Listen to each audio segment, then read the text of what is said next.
David Neeleman, who is the founder of and the CEO of JetBlue, Azul, and Breeze Airline. Now, I want to point out that today is an interactive conversation. Interactive in the sense that we want to hear from you. We want to hear your questions. And you'll notice at the bottom of the screen, you will see a chat function. So as you have questions, please enter the chat function and write them down. And at the end of our conversation, we'll have a discussion that will include your questions. So let's just turn for a moment back to revisiting some of the primary themes that have been prominent during the last month and a half as we've discussed this as a business community. The first one is that we ought to be thinking about COVID-19 as a long-term risk that needs to be managed. This is not a short-term issue that's going to be solved. That's becoming more and more evident, and one that over time, learning to manage this risk is going to be critical, not just in the short term, but the long term. Number two, looking for ways to adapt your business. We're going to have a normal return, but it may be a different version of normality. So looking for ways to adapt to that new normal is important. And then lastly, Utah is doing well in COVID-19 responsiveness. The truth is we're outperforming all the mathematical models that were laid in for us to manage against.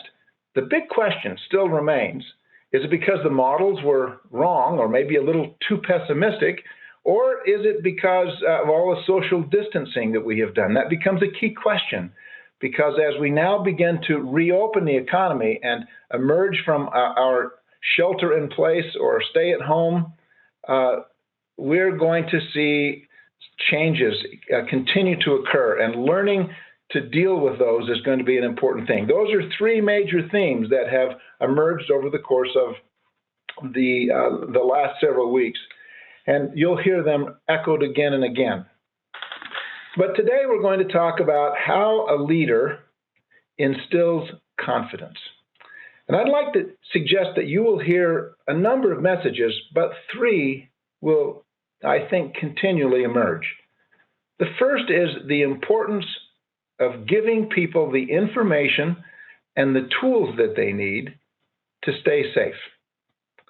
The second will be how we communicate is important. Communicating a simple plan in language that people understand, and understanding the use and the power of symbols in the workplace and in our lives. And number three, learning to build a team, a sense of community in our culture by celebrating successes and learning from our mistakes. Let's talk for just a moment about giving people the information and the tools that they need. I believe we're moving to a different period in our COVID emergency. In the course of the last month and a half, we've been practicing a lot of group behavior. We were asked to stay at home and stay safe. That's been a group behavior, but we're now moving, as we begin to move out of that posture and to reopen, an individual behavior.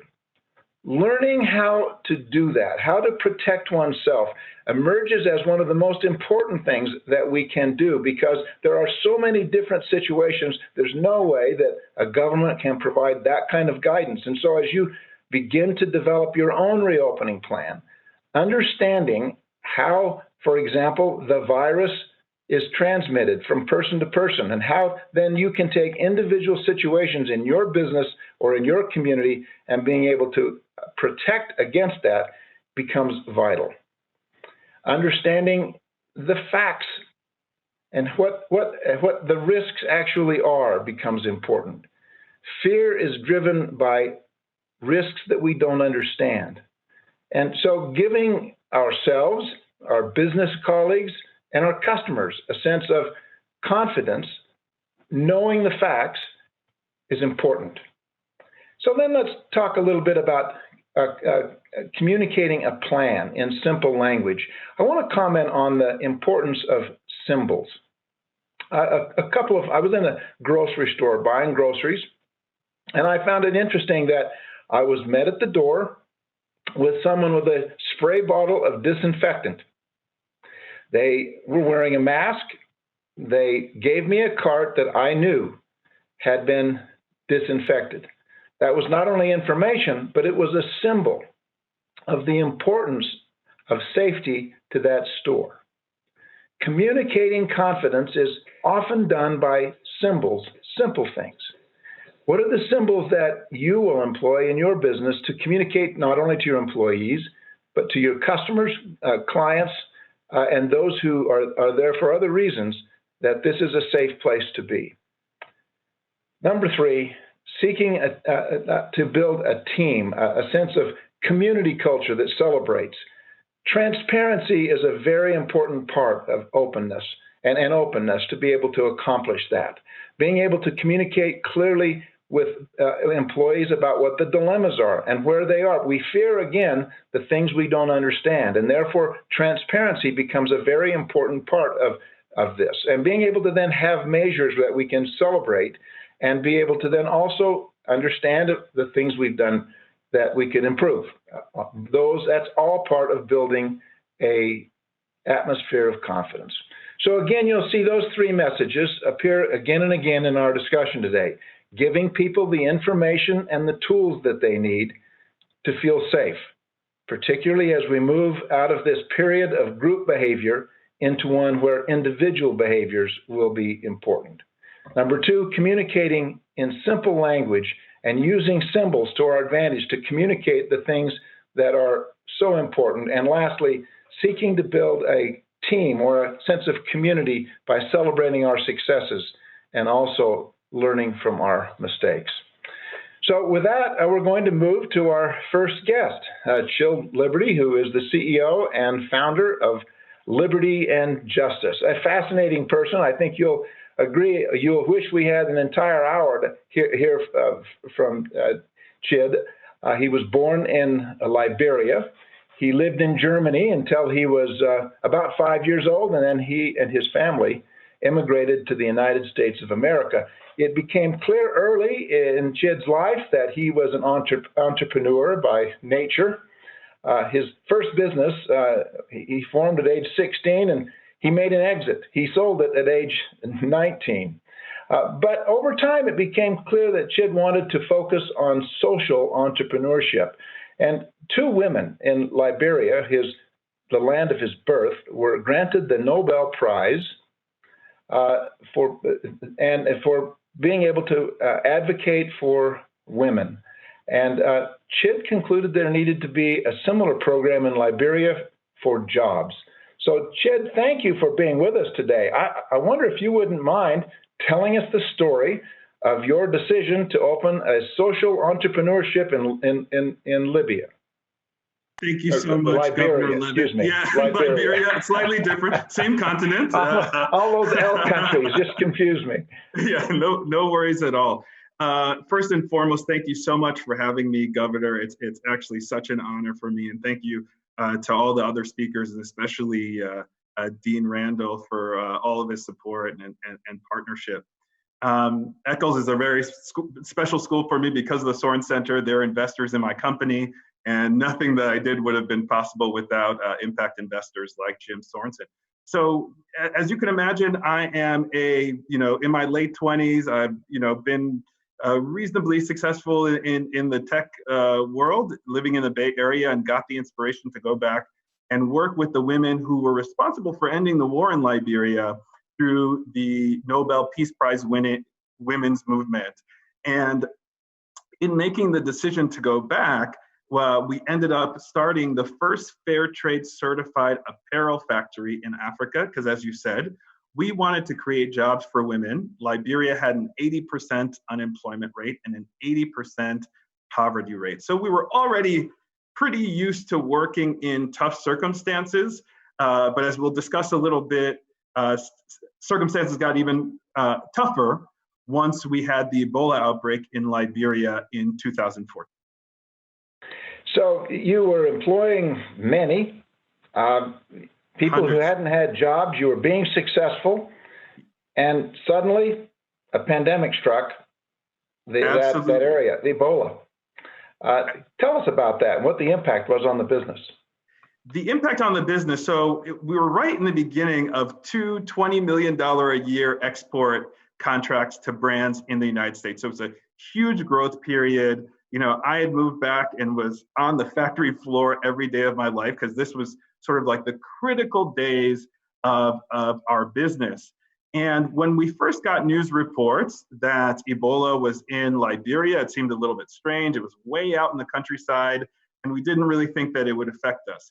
Within 2 weeks, everything in Monrovia was shutting down. And we made the decision, just for our workers' safety, that we actually needed to shut down for 2 weeks. This is before the government or anything put out any warnings. We just realized that we're bringing in hundreds of women from the densest slums in Liberia into space and having them work on factory lines. And then they're going back out to their communities every day. We could be a super spreader if we weren't careful. So we made a decision just to close down for 2 weeks. But one of our largest successes, I'll talk a little bit about the business successes, but our largest success out of all of this was that we didn't have a single factory worker or anyone in their family contract Ebola, though they were in the epicenter of the outbreak. There's a slum called West Point that our factory is essentially in, where 75% of our workers live. It was a neighborhood that was on the cover of the New York Times when they were covering Ebola. And they were quarantined. We did not have a single case of Ebola within that group, specifically because they got great information. So many people in Liberia did not believe that Ebola was real. They thought it was a conspiracy. They thought that the doctors, the foreign doctors that they saw coming in these bizarre hazmat suits, were actually injecting people with Ebola. And so they didn't want medical attention. They didn't want to send their loved ones away to a clinic that they didn't know. And so the first thing that we were able to do is give our workers information that ended up being life-saving, I have to believe. Number one, in Liberia, a lot of folks, it's very customary to touch a dead body when they die, and your viral load is quite high after you die of Ebola. So we had to tell everybody, we know that it's not a part of our culture to skip a family member's funeral, but you have to in this case, and you have to not touch the dead body, and so on and so forth. So we think that giving them really clear information, number one, this is real. Number two, this is actually how you contract it or how you pass it. So these are the things that you need to be careful about. And I was really proud to see some of our workers who are completely illiterate, this is their first time working in a formal employment, call me or write me to say, listen, boss, I've quarantined myself. I haven't seen my family for 2 weeks, but because of the factory, we have the food, medicine, cash we need, and we're going to be okay. So while things are a little different here in the United States, the principle that you're illustrating, I think, is a really important one. When you boldly shut down your factory, even without having the government require you to do it, you were practicing basically a group behavior, and it worked. But the most important thing you did after you started to work was, as you suggested, you started giving people good information. What was the reaction from the employees when you gave them that information? Do you sense it made them more comfortable in coming back to work? Absolutely. In our case, people really wanted to come back to work. They love the factory. We're a bizarre case because, these folks don't have running water, electricity, and all these other amenities at their home. So they want to come there just to be able to charge up on their telephones and do all the other things that we could provide. But it was really giving them information about why they needed to stay home, why they needed to be quarantined, and then also, or socially distant, we should say at the time, and then also making sure that they had the provisions to do that, which is a really big deal in the developing world right now. It's easy for me to quarantine in Alabama. We've got everything that we need. But what if you live day to day, paycheck to paycheck in a slum in a place like Liberia? How do you get the cash, the medicine, the food, everything that you're going to need to be able to stick out the social distance period?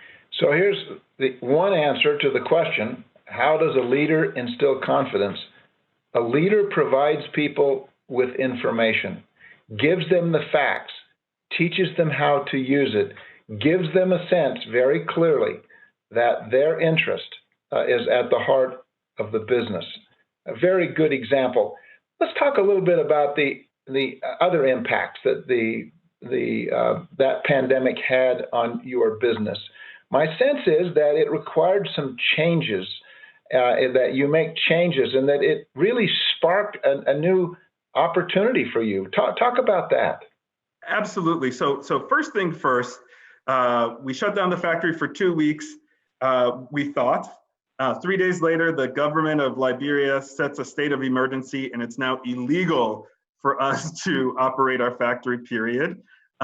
So we had been stuck in a constant conversation on our board about how we get into higher margin products. We're a contract manufacturer, and we wanted to get into the branded product business, but we just didn't have the space, the time, the capacity. We're a startup growing business to actually invest into these new business lines and business models.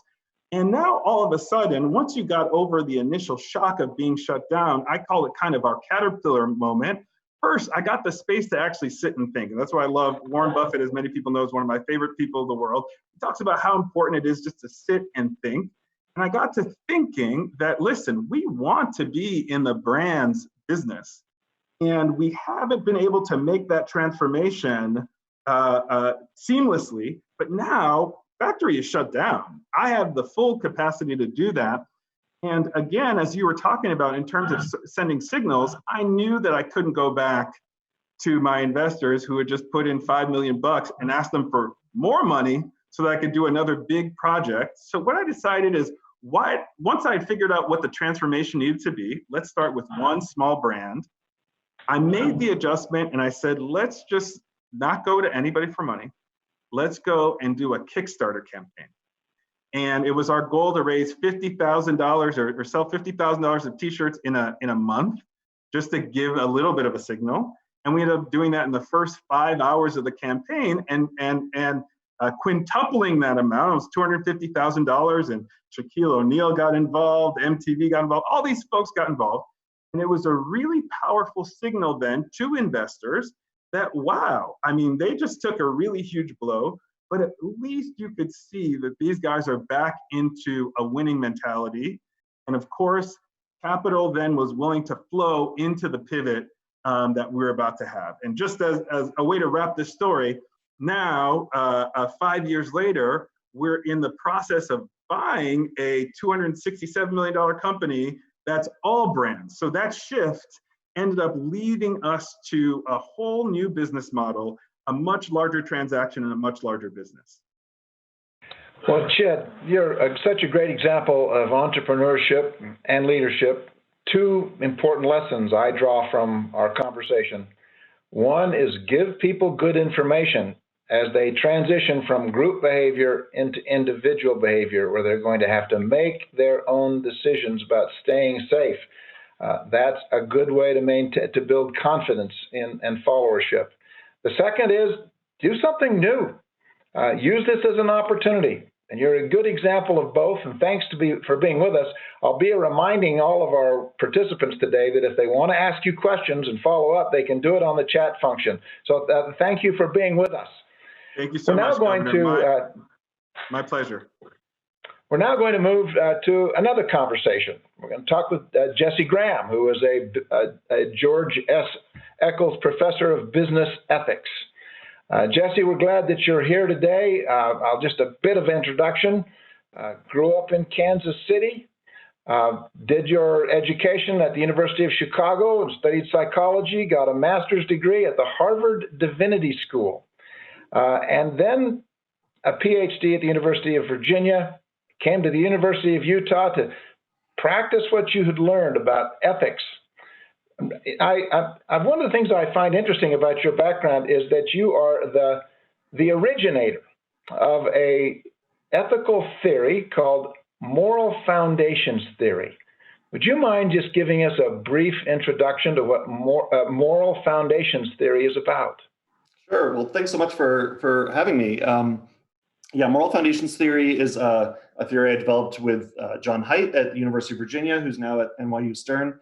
And the theory is basically looking at the multiple kinds of moral concerns that people can have and the way these concerns can come into conflict. And so I'm really interested in moral conflict, both between individuals in organizations, but also between groups of people. So think moral arguments between liberals and conservatives in the United States, for example. And in the theory, we look at certain kinds of basic intuitive moral concerns that people have that different cultures will build on to differing degrees. And so we see a lot of cultural variation, but we see the same kinds of concerns coming up over and over again. And the ones that we've looked at most in depth are care versus harm. Obviously, we all really care about if people are suffering. We care about who is doing the hurting. We also really care about fairness, both equity and equality. And then there's more group level concerns. So things like loyalty, showing loyalty to a group. A lot of people really see this as an important moral belief, not just an opinion. There's showing respect for authorities and traditions is very morally important to people. And then there's also concerns of both physical and spiritual purity. So people are really interested in treating their body as a temple and not a playground. And so a lot of things like sexual morality comes from that. And so we've looked at how different cultures and different individuals can build on these foundations to create very different, elaborate sort of moral systems. And again, I'm really interested in the way these come into conflict, not just between people, but within individuals as well.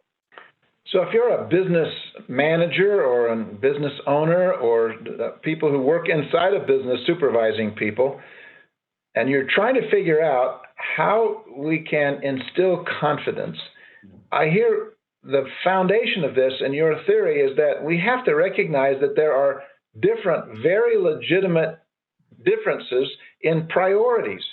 Let's talk about a couple of them and have you help us untangle them. Let's talk, for example, about the dilemma that a lot of people are facing and have faced about, do I continue to employ people even though it endangers not just the profitability of my business, but potentially its existence? There's a very significant dilemma there, and people are feeling it. How would you help them think about this? Yeah, and I think a lot of these, the conflicts that people are facing with the question of how to reopen, how quickly to reopen, these are true moral dilemmas. There's a lot of research on something called taboo trade-offs, where people are very, very hesitant to make any kind of economic or financial trade-off with human lives, right? There's a lot of businesses where you have to put a price on a human life, but people feel really skeeved out about doing that. And so that's why a lot of these kinds of especially if there's differences of opinion about when to reopen, can become very moralized and very important. I think, there's a lot of moral messages going out around COVID-19. Obviously, care is really important. We care for the vulnerable. We want to protect those who could die from this virus. There's a lot of messages of loyalty and solidarity. We're all in this together. But I think the one that's probably the most important for these questions facing employers in talking with their employees is fairness. Fairness is a very, very powerful intuition that all humans have. And you can think of it at a higher systemic level, right? We've seen how this pandemic has exacerbated both racial and economic inequalities in a lot of different ways. But I think there's also a more local sort of concern for fairness that each employee will feel. And if they feel like, well, this company is putting profits ahead of people, this company could keep me employed, but they're choosing not to because they're putting profits ahead, and I had no say in the matter. There's a real feeling that this decision was made in a way that wasn't fair. And so I think this sense of procedural fairness is really important and is something that employers can address. I think you had mentioned communication as being the key to this. And I really think, giving employees the sense that they are being listened to and not just being spoken to is really key. So Jesse, help me with this. I am an employee and you're my boss. And the decision's been made that I'm going to be furloughed because they just can't afford to carry my payroll. I'm a valued employee, and they'd like me back when they can afford it. What should that conversation look like? A lot of people are facing this right now. Help us. Yeah, and that's a difficult conversation, and I don't think there's any magic phrase you can say to make it an easy conversation, right? But I do think having a sense of what the procedure was that led to that decision is going to be really important. So if the sense is, look, we're going to furlough you. It's a simple matter of numbers and economics. It's just not worth it to us to keep you on, but we'll get you back once it's profitable for us.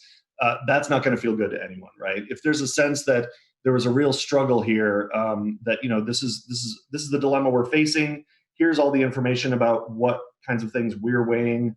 We're not going to be able to survive if we keep everybody on right now. Those kinds of things, being able to actually find out what went into the decision, and again, if possible, having a sense that you had some say, is going to be really important there. Thank you. Here's another dilemma. I'm an employee that is like, I want to go back to work, but I read about all of these risks that are out there. I might have an underlying health condition that I'm worried about. And yet I need to get back to work. And you're asking me to come back to work. Talk me through that one. Yeah, and that's a really hard one too. And I think there too, communication is going to be the key, and actually feeling like you are being listened to.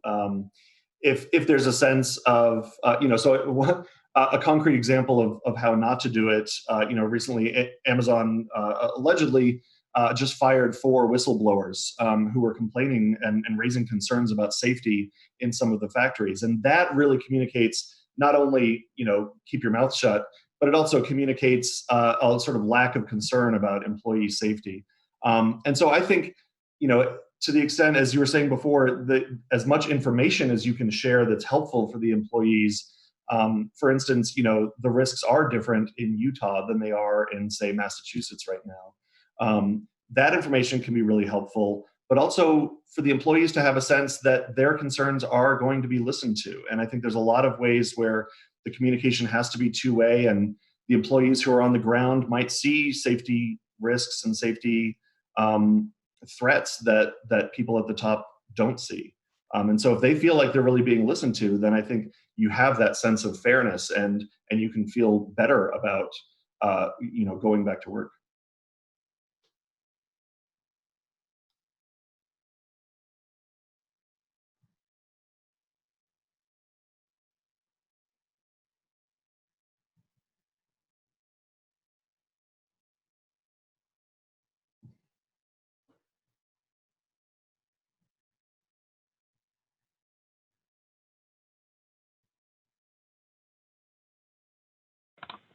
I see that my mute was on. I'm going to start again and thank Professor Graham for his help, and you can ask him questions in the chat room. Thank you. We're now going to go to Andrea Thomas. Andrea is an assistant dean and a marketing professor at the David Eccles School of Business. And Andrea, I think you have some information for us today about consumer confidence. And you used to work at a company that knows a lot about consumers, Walmart. So help us as we reactivate our business and energize our communities.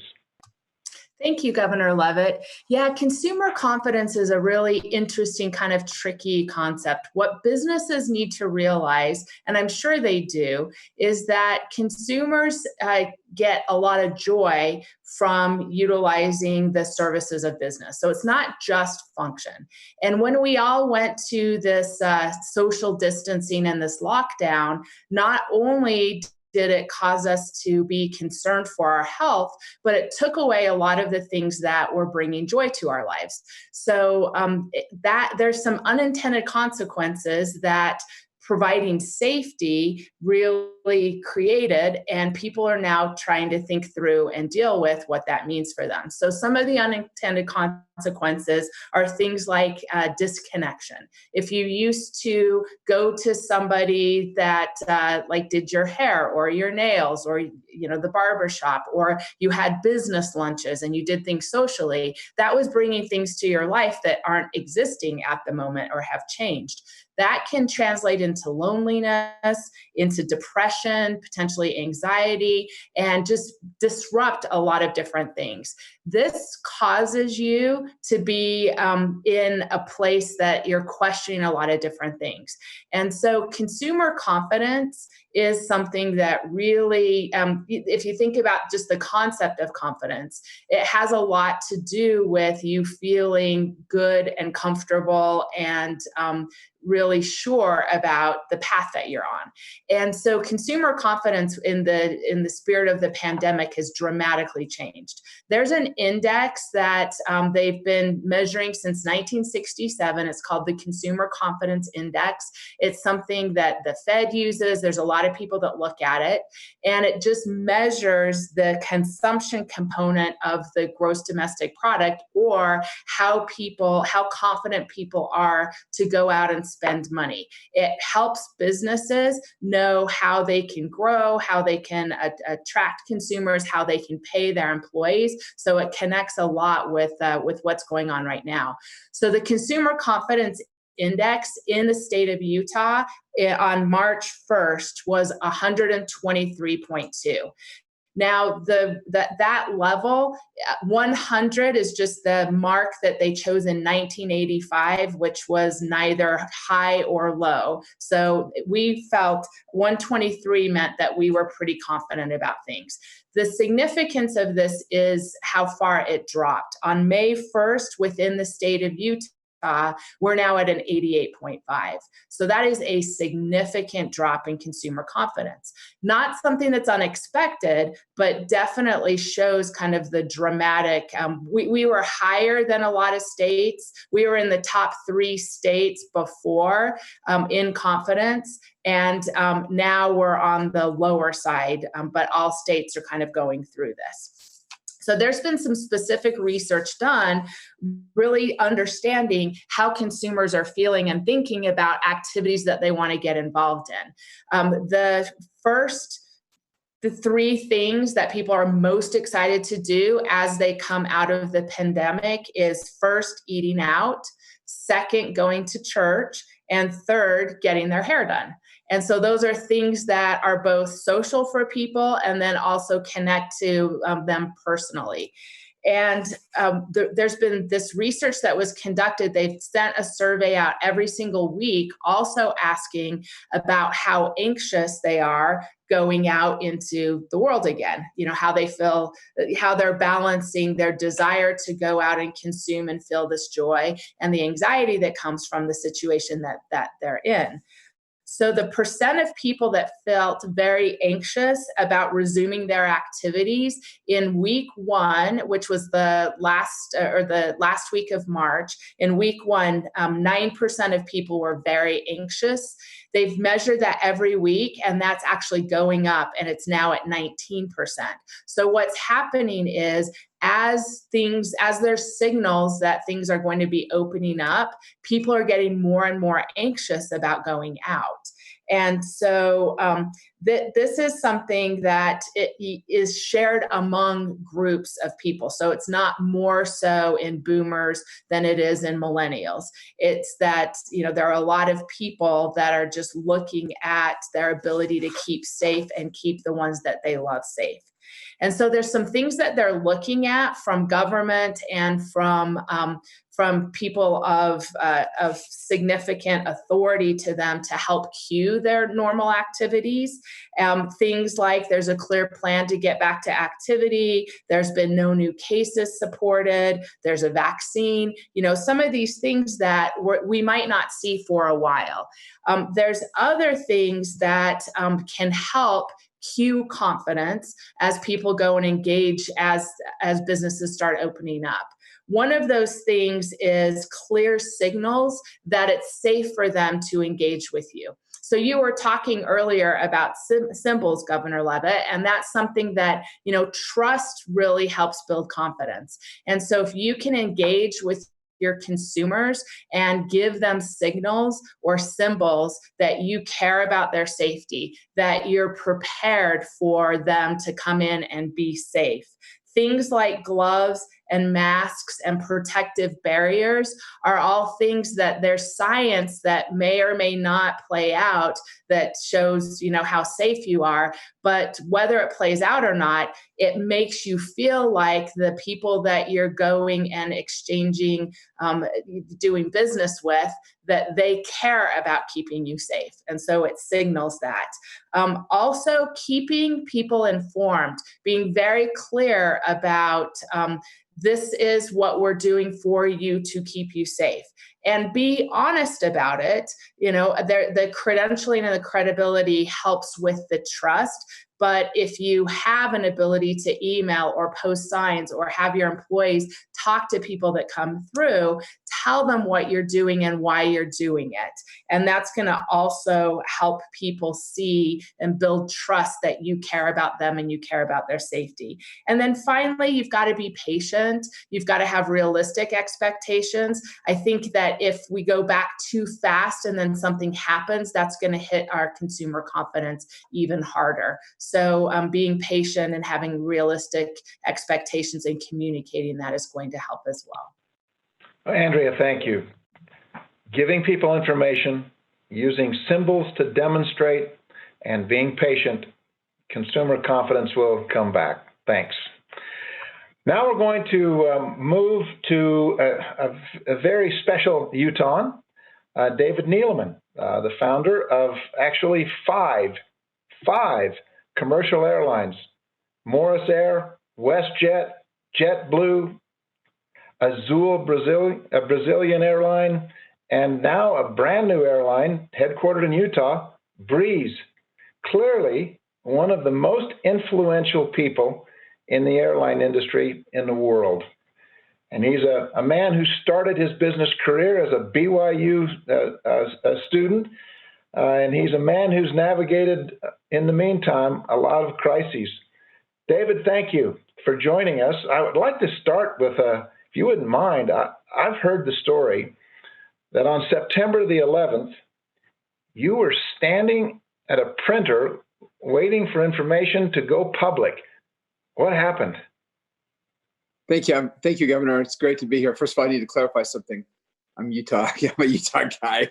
I've always been at BYU. So my nephew's the starting quarterback at BYU. But other than that, I'm Utah all the way. So 9/11 was horrific. We started our business in 2001 actually, and we just got started and we were doing great. And actually the year 2000, then 2001 comes along. We're getting ready to go public. We're at the printers. I wasn't there. Our CFO was there. And all of a sudden I'm in a conference room and I get a call. There's an accident at the World Trade Center. I look out the window and I can see the World Trade Center on fire. And then I see the other plane fly into the World Trade Center, and it was just a horrific time. And our business went from kind of similar to today, very profitable, ready to go public, to survival mode. Are we going to survive this? Are we going to actually be around? So it was something that I've experienced before, not to the level we have today, but it was very, very trying time, especially when I went home and my son told me 3 of his friends lost their fathers that day. So it was a really difficult time. Well, you found yourself, as you said, in the same position a lot of people do today, worried about the future of their business. How did you handle it? How did you give confidence to your team and to your consumers? Well, before this happened, a cockpit door on an airplane was basically you could kick through it. There was no barrier between the passengers on the airplane and the pilots, and so that's exactly what happened. And so there were no procedures for communication between the two and the safety procedures, and so I thought, I don't want to fly. There's some kind of monument, an armored cockpit door. So we were the first airline to. I called up Israel and said, I know you've got armored cockpit doors. How do I do it? And they referred me to a company in Switzerland. And immediately I called Airbus, and we were, within days, we were crafting a armored door that we could install on our aircraft to make sure that people felt comfortable. And then we ran a full page ad and said, we know you're hurting. We know you don't interested in flying, but when you're ready to come back, we're here for you, and we're going to make sure you're safe. And we've got these doors to protect you. So, and the business came back really quickly. We went Very public good example. but we went public the following April. So, well, it's a very good example of how you gave people information. You created symbols that made clear that JetBlue cared about their safety, and you had the patience to move through it. Now we're going through something similar today, both in Brazil and with the company you founded, JetBlue. You can see using some of those same techniques to build consumer confidence. What's it going to take to get airline passengers flying again? Well, I think it's a bit of a process, and I think the first thing that we did, and JetBlue, while I'm not running the company now, I talk a lot to the CEO. He's a great guy, and they were the first ones to tell people, hey, why don't you just put a face covering on the airplane? Not necessarily a mask, but a scarf, a bandana, something that would keep your the aerosol droplets down. Our filtering systems on the airplanes are amazing. They circulate the air every couple of minutes, so that's good. But people feel more comfortable. And so then I called down to Brazil and I said, hey, what percent, and we've got about 80 flights a day from the 900 we had at Azul. And I said, what percent of the people that are on the airplane are actually wearing a face covering or a mask? And they said 90 to 95%. So I said, let's just tell everyone to wear one, because that will make everybody feel comfortable. So that was kind of the first thing. Then there's obviously cleanliness of the airplanes and making sure that we clean every airplane and it actually smells like it when you walk on. And then we actually give, we're, arranging to have a towelette for everybody to get on the airplane and say, look, we've already cleaned this airplane, but if you want to feel comfortable, here's another way, and you want to clean that. So I think it's just trying to make people feel comfortable. But I think, longer term, I think, and you and I have had lots of conversations about this, but I think getting information, there was a report out of Connecticut last week that 90% of all the deaths last week were in nursing homes. And so, I think, I'm working with several states, and, I have someone actually in Utah that's developing an app where we can put all that data of people, in there that have, unfortunately, tragically passed away. But then you can go in and put your age and your underlying health conditions in, and you can see what your risks are, what your risk factors are. But you can also do it for your parents and your grandparents. So you can protect those more at risk, and you can kind of breathe out a little bit and know that you're going to be okay. So I think just getting more data and more information and disseminating it to people will make people return. I mean, one thing that's interesting about 9/11, I live in a town that has, in Connecticut, that has a lot of affluence, and you could not believe how full the churches were after 9/11. You couldn't go down the street. I mean, everybody went back to church. It was an amazing thing. Well, within 3 months, those parking lots were pretty well empty again. People, I think, if you get the right information, people can assess their own risk. I'm not saying not going to, we have an opposite problem today. We can't go to church, but people can feel comfortable really quickly if they get the right information. They have pretty short-term memories to kind of return to life if they know that they can be safe. David, this is a really interesting point. When I was Secretary of Health, I was traveling in Pakistan during a kind of tense time. And in the city where I was visiting, there had been a history of terrorist attacks, and many times they were car bombings or they were suicide bombers. And the minute I landed in that town, I was just nervous about what it was. I had very significant security measures have been taken to protect me, but I was still really nervous. In the course of it, I began to ask people who lived in this city, how do you live with this constant threat? And they made a point to me that was interesting. The first one was, first of all, when you begin to understand the real risks to individual people, they're not as high as you might think. And second, you learn in ways in which you can, as a person, begin to protect yourself. And when you begin to understand the patterns of how this happens, you can avoid and have some control on this. And that over time, this becomes another risk we factor into our lives. To a degree, one of the main messages of this is that we're having to deal with a long-term risk here. We're having to learn to manage it, and that different people will have to manage it in different ways. We're moving from group behavior to individual behavior. Am I saying a similar thing to you? Do you think that's a part of the way we build confidence? Absolutely. I mean, I think it's all about information. And one of the things that is most frustrating to me as I'm trying to build this app and get this information out to people is the data that's not available. I mean, it would be so easy for President Trump to say, "Hey, let's make a mandate. Every single person that passes away on a day, here's an app. There's 10 questions you have to answer about this person. What their weight, their height, their age. Click on these underlying health conditions." We could have a really rich database. And then we could do that. But see, my parents are 80, and we've talked about this with your parents as well, but my parents are 85 and 86. My dad has a light case of diabetes. On March the 1st, my siblings and I decided that it was best to put them in quarantine, and they didn't want to do it. They just said, "We don't care." And we said, "Mom and Dad, if you go in there, we can protect you, then we can shorten the time that you're actually going to have to do this." But, my concern is if we continue to take these really extreme measures and do kind of this blanket approach, this group approach that you talk about, the ability to kind of like get to a point where my parents can come out and be safe is going to go for a year or go for 18 months. I don't know if I can keep them that way for 18 months, but I could for 3 months or 4 months. But that I'm afraid that by doing this, we're actually going to kill more people if we don't do it smart by like you said, segmenting. Okay, these people, you're okay. You're not going to die. I mean, Dr. Ioannidis from Stanford, who I know really well, just put a study out. He updated it the other day, and there's a link on my Twitter account. But it basically says that if you're under 65 and healthy, your chances of dying driving to work are greater than dying of COVID-19.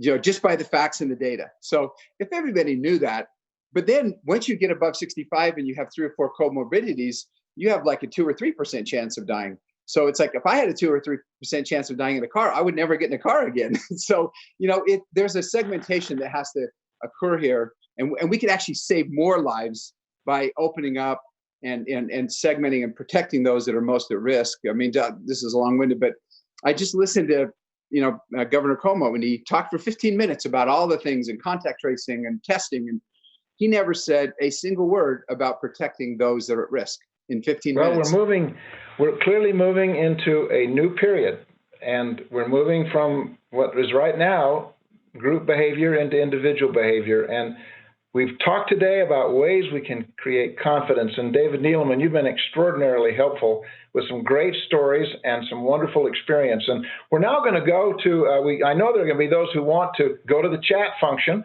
and to be able to ask you and our other panelists some questions. So thank you again for your for the guidance you've given us. And Andrea, do we have questions that will you moderate for us? Absolutely. And we do have some great questions. The first question is for Chid Liberty. How did you build confidence with your international business partners and consumers when returning to business after Ebola? Great question. I think that number one, we had to show people that Liberia, even for them getting T-shirts from Liberia, was going to be safe. And I think that we've also and always really pioneered supply chain transparency. We're always in the media. People felt like they could actually see inside the factory. At one point, we even had a function on our site where you could communicate with workers in the factory just so you could get views of their daily life and the cleanliness and everything. So I think transparency was really the number one tool that we used to communicate to consumers that they were safe, for instance, using our product. And as you know, shipping from Liberia, there's no way you're likely to get Ebola anyways. But again, symbolizing, here's everything that you can look at. Great, thank you. Another question for Dr. Graham. How should society balance the moral dilemma between keeping people safe and keeping people employed? Both are important. How does that balance happen? Yeah, that's a huge question. It's a great question, and clearly, the economics and health are mutually interdependent. If we, the risk that I think everybody's worried about is if we reopen too early and there's a second wave of deaths, then that's going to be economically devastating as well as the human life toll. I think again, for employers. I think being honest about this conflict, the fact that people are worried. COVID-19 is something like almost everything else in the United States has been very politicized. And I think the media representations of, the people at these reopen protests make it seem like, well, there's one side that just only cares about the economics and there's another side that really only cares about the health. But these are very, very small fringe groups. And if you look at national polling, Americans are actually quite unified. And I think they're unified basically in feeling this internal conflict.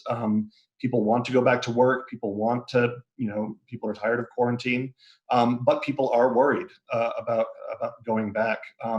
And so, starting to open things up in this slow way is probably the right way to go. But I think employers have to be honest about the lack of certainty that there is. And I think if they're honest with their employees, and again, if the employees feel like they can provide some information themselves, then I think that's probably the best way to try to do this.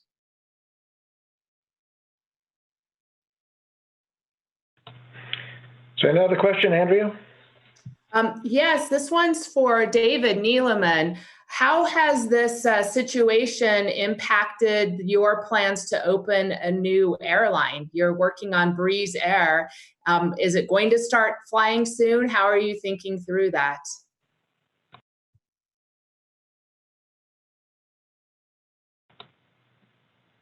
You done mute, David?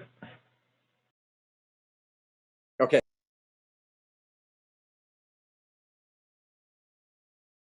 It would be kind of insanity to launch a new airline into what's going on today. There's just so much uncertainty. So we're kind of in hibernation mode. We're just, we have our people. Luckily, we weren't flying. I mean, the amount of money that is, obviously the airlines got a big bunch of money, but Delta said they're losing between $60 and $80 million a day. I mean, it's just like, it's better not to be flying or have a business. So we're gonna wait it out, and we're going to take our time, and we're going to, maybe, start next year. I mean, there's no reason to rush into something it's like throwing tissue paper in a bonfire right now. So it'd be like money. So we're going to take a look at it. There may be, maybe we start with charters and we do something that is a new environment with a new environment that may be created. So every day we're just kind of looking at all the different options and seeing which way we go from here. But so much uncertainty that we have to we're just on hold and hibernating at this point in time. Thank you. Andrea, I think we have room for about one more question. Excellent. This final question is actually for you, Governor Leavitt. You talked earlier about symbols, and you've had a lot of experience as a governor and as the Secretary of Health and Human Services. Can you provide any examples or any advice as we're thinking about the symbols that can simplify the communication that we will be doing on COVID-19 and the pandemic? Yes, I can. In fact, I think there have been some good ones on our series. A couple of weeks ago, we had John Garf, who is the head of the Garf automobile dealerships, and he talked about what a significant impact it had, and that they began to develop inside their business a motto that they would fight to stay open. And the symbol of that phrase created a powerful unifying force and began to create a collaborative team effort around doing what had to be done. So sometimes a phrase can become a symbol. We've talked about earlier, I mentioned walking into a grocery store and being met with a sanitized shopping cart. I went out for some exercise, and they had taken all of the rakes out of the sand traps at the golf course that I was going to play. Well, okay, they took the sand traps, the rakes out, but what that meant to me, it symbolized that this is a place that is looking after my health. And so when we talk about looking for ways in which we can communicate and develop confidence, today we talked about 3. The first is giving people information so that they can make individual decisions that fit their situation. Help them know how to protect themselves. The second is using symbols. And the third is the need to have patience. So today we've talked about how does a leader instill confidence, and you've heard some good examples. We're delighted that you've been able to join us as we talk about how to rebuild our business and how to reactivate the community. Our time's up today, so we'll now return to Dean Taylor Randall, who will tell us about what's coming up in future weeks. Governor Leavitt, panelists and audience, thanks for joining us here today. I know I, for one, have more confidence in the future. As always, we're grateful for the George S. and Dolores Dory Eccles Foundation for making this series possible, and we're grateful to you as audience members. Next Friday, we'll return for a show titled Learn, Play, and Celebrate, When and How Do Large Groups Return? We hope you'll join us then. As always, keep your wits about you. We're getting through this together. Thanks a lot.